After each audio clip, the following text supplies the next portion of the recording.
Біз 11-ші сабақтың диалогын өтейік. Осы 11-ші сабақтың диалогының өзін кішкентай 3 диалог берген екен. Бізде бірінші диалогы 这位是王教授 деген, иә? 这位是王教授. Жерге жазып кетейік қазір. 这位是王教授.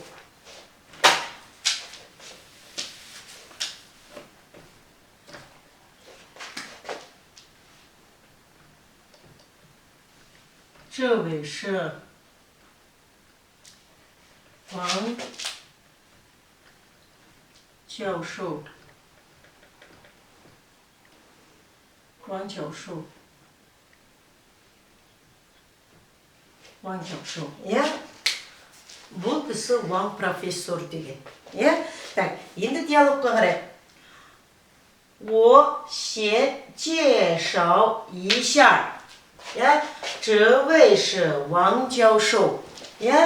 我先мен алдымен介绍 таныстыра кетейін. Таныстыра кетейін. Мен алдымен таныстыра кетейін.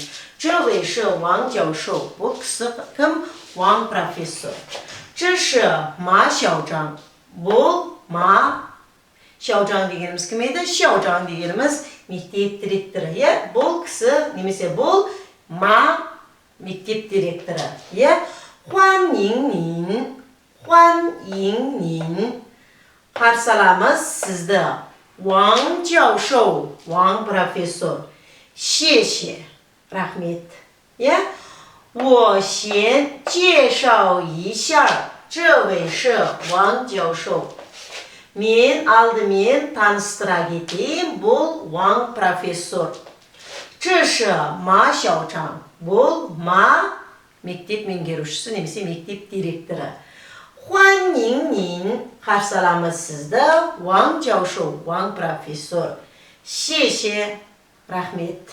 Бұл енді кішігірім бір профессор мен мектеп директорының таныстыруы.